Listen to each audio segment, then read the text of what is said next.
예, 앞서도 설명드렸듯이 다스의 실소유주를 규명하는 것, 그래서 의혹을 해소하는 것은 매우 중요하죠.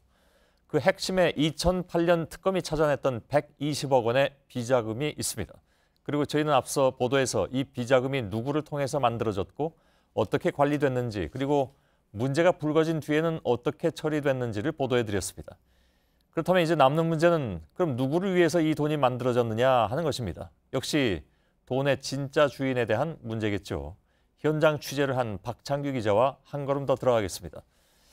자, 박창규 기자, 조금 전에 리포트를 보면서 좀 의문이 든 것이 있는데 누구나 이런 의문을 가지셨을 것 같습니다. 다스의 이상은 회장의 아들이 아버지가 아닌 이명박 전 대통령에게 다스에 입사하라는 지시를 받았습니다. 그죠? 네. 이걸 어떻게 해석을 해야 될까요?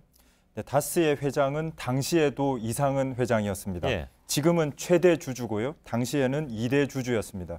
이명박 당시 당선인은 다스 지분이 1%도 없었습니다. 예. 하지만 이상은 회장의 아들 이동영 씨는 아버지가 아닌 이 전 대통령에게 다스에 가서 일하라는 지시를 받게 됩니다. 예. 당시 자리에 동행했다는 다스 관계자는 이동영 씨가 다스에 가고 싶다고 부탁을 했고 이 당선인이 허락했다고 표현하고 있습니다. 아버지한테 부탁을 안 하고 이명박 당선인한테 부탁을 했다는 얘기잖아요. 네, 그렇습니다. 예. 네. 과연 실소유주가 누구길래 회장인 아버지가 아니라 삼촌에게 허락을 받는 건지 의문이 생기는 대목입니다. 예. 상식적인 의문입니다.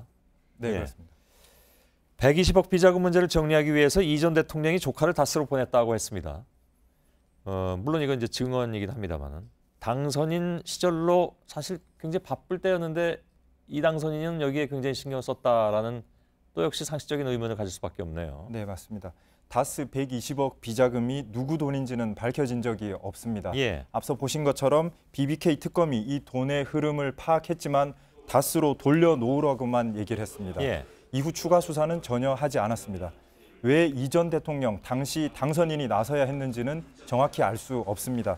하지만 두 가지 가능성이 있습니다. 이 전 대통령과 인척 사이인 한 관계자는 평소 다스 운영에 관해서 집안 어른인 이 전 대통령의 의견이 많이 반영됐다고 말했습니다. 예. 어른으로서 집안일을 챙겼다는 겁니다. 다스 당시 회장이 이상은 회장이 근데 이명박 전 대통령보다 더 형이잖아요. 네, 맞습니다. 예. 그 집안 사이가 상당히 돈독했다고 얘기를 하고 있고요. 예. 가족 회의를 통해서 많은 게 이루어지고 있다.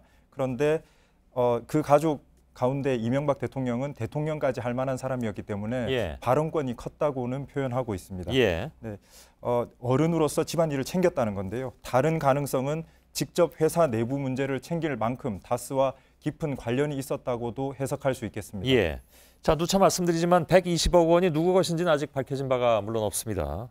그래서 좀 합리적으로 추론을 해봐야 되는 것인데 드러난 사실만 가지고 얘기를 해보죠. 네.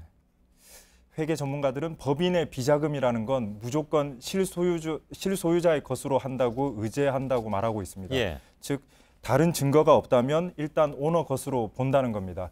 다스 실소유주는 아시다시피 아직 누군지 아무도 정확히 알지 못하고 있습니다. 그래서 이 120억 원의 주인도 누군지는 알 수가 없습니다. 예. 일부에서는 이 돈이 임원들이 만든 비자금이라는 견해도 내놨습니다. 하지만 전문가들은 실소유주가 아니라 임원들이 만든 돈이라면 회계에 반영하지 않았을 것이라고 얘기하고 있습니다. 예. 직원이 만약에 소유주 모르게 돈을 챙긴다면 아무도 모르게 해야지 회계에 표시가 나게 하지 않을 거라는 겁니다. 예. 이 120억 원은 제3자가 보면 회계 자료 안에 아무도 알 수 없게 숨겨놨습니다. 하지만 실소유주는 보면 이 돈이 있었구나라는 걸 알 수 있을 만큼 기록은 되어 있습니다. 그래서 예. 저희도 발견을 할 수 있었는데요. 이 120억 원의 돈 주인을 찾는 작업이 곧 다스의 주인을 찾는 작업이다라고 얘기할 수 있겠습니다. 예. 그럼 당시 특검은 왜 이 돈을 더 추적하지 않았는가? 사실 특검의 기본적인 역할은 이 돈을 추적해야 되는 건데 네, 왜 맞습니다. 반대로 하지 않았을까요?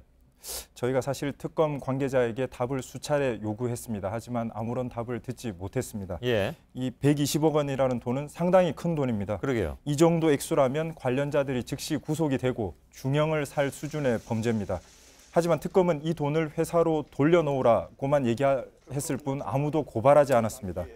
당시 임원들이 만든 비자금이라면 특검이 발견했을 때 임원들을 고발하고 이 문제를 매듭을 지었어야 될 겁니다. 예. 그랬으면 다스와 비자금 때문에 특검도 불필요한 오해를 받을 일이 아마 없었을 겁니다. 하지만 돈 주인이 누구길래 특검이 이렇게 처리를 했을까?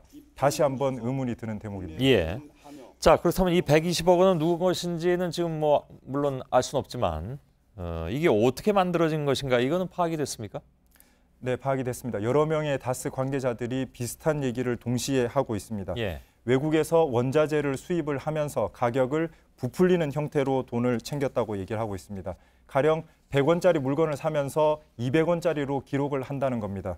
이런 식으로 몇 년에 걸쳐서 80억 원 정도의 비자금을 만들었고 이걸 다스 협력업체의 격리 담당 직원에게 관리를 맡겼습니다. 예. 이 80억 원이 투자를 통해서 5년 만에 120억 원 수준으로 늘어났습니다. 예. 자, 근데 다스는 그 이후에는 더 많은 비자금을 만듭니다.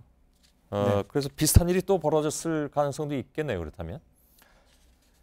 비슷한 일은 이 이후에는 다스에서는 벌어지지 않았다고 얘기를 하고 있습니다. 예. 네, 그게 여러 가지 이유가 있었습니다. 일단 한번 비자금이 수사기관에 들켰기 때문에 또 똑같은 방법으로 자금을 조성하는 건 너무 위험하기 때문이라는 설명이었습니다. 예. 그리고 또 이전 대통령 실소유주 의혹으로 다스에 대한 주목도가 상당히 커졌습니다. 그렇죠. 그래서 다스에서 비자금을 만드는 게 이제는 곤란해졌다는 얘기였습니다. 예. 다스가 비자금을 만들었던 방식을 제가 아까 설명을 드렸는데요.